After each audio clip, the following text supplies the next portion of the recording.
This show is one of my favorite things on TV. Thank you. Thanks a lot. Literally kill it every season. This season is such a way to build off of what was in the first season. So, Craig, starting with you, what was it like coming back to the show, and what does it mean to you? If you can imagine holding your breath for like 6 months and then getting it was it's a relief, and it's so exciting because we knew that there was a lot of no ground left to conquer, and then with Dan Gore and Luke Deltradici writing, I trust them implicitly, and I love the twists and turns. I didn't even know.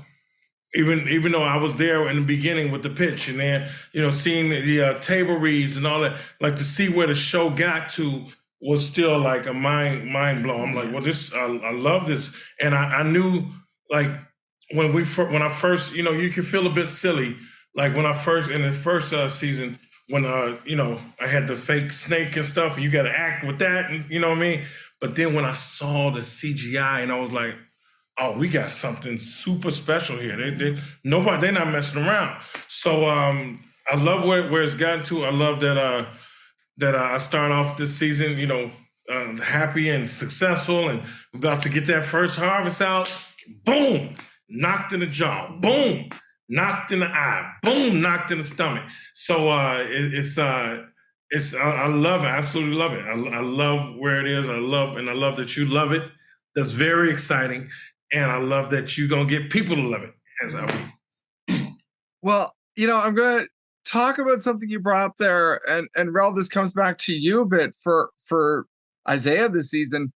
You both characters are dealing with the way bureaucracy grinds people down.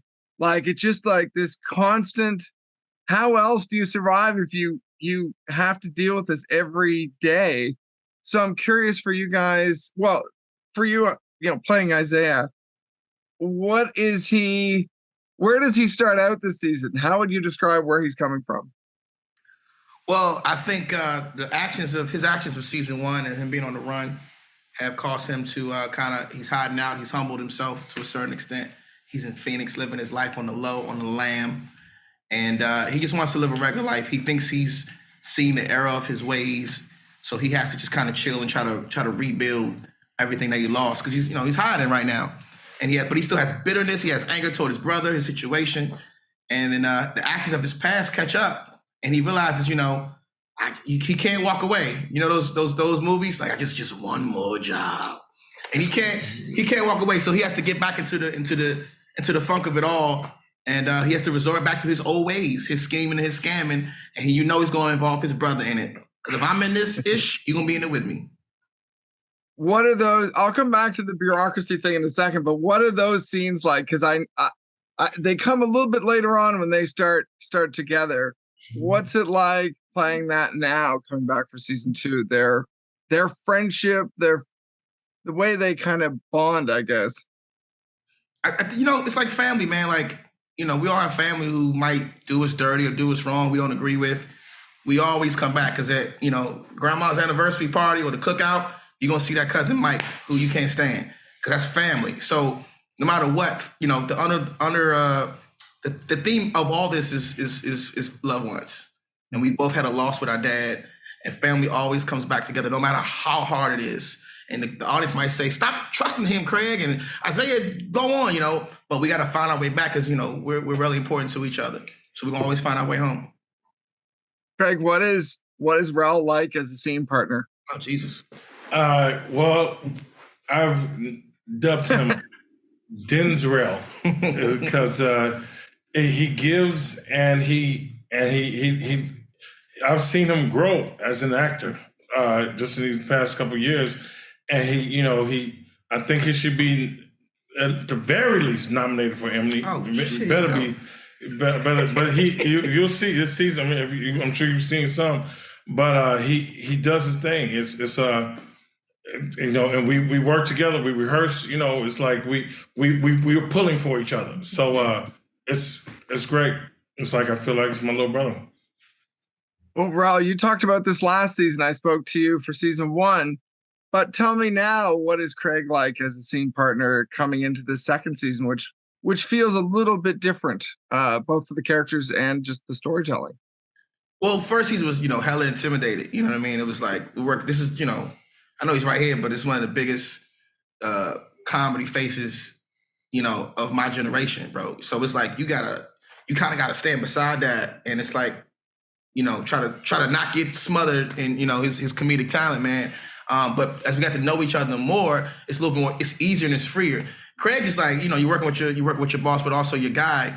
We feel the freedom, myself and Julia, to kind of play more, because our leader is kind of allowing that. You know what I'm saying? So it's always, he's constantly thinking. He always has a comedic line, or try it this way, or do it this way. So as a student of the game, I'm just kind of sponging up. This guy has, 20-some years of comedic work. So I'm in class every day, man. And you have a great teacher who's just like real chill and patient with you, And I have to be the goofy one on the set. I'm the one always into something.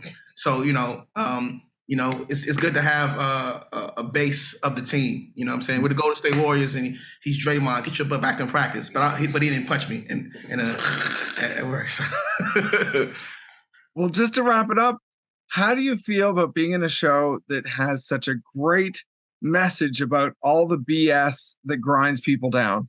What is it like being part of the show that is remarkably well spoken in every way? I adore it. I love it. Like I said, I didn't know that it was going to be what it was.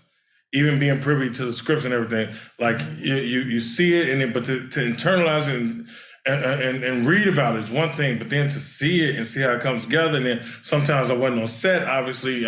So then you see the episodes, and it's just like, man, it just constantly blows me away. And credit Dan and Luke and the writers for just and then of course the actors, and then we got these crazy guest stars. It's great, man. I love going to work. I love talking about it. I love that people are gonna get to see what we labored for. Anything to add, Rell? Anything you can add to that? Season 1 was good, man, but this is a whole nother level. Just the chemistry that we have, the scripts, the turns we take. It's not a boring episode. Anything you expect to happen is not gonna happen. We were surprised every day. So I'm really excited for people to really dive in, especially the people who were like day one fans, to kind of see where we take it, man. And you're going to love us. You're going to hate us. You're going to cheer for us. You're going to cry. You're going to laugh. I think it's an emotional roller coaster. And I'm excited for people to get to be able to experience it. Episode 3 is mind-blowing. I loved every second. So thank you both so much. Huge pleasure to chat with you both. Thank you. Thank you, buddy. Thank you for getting the word out.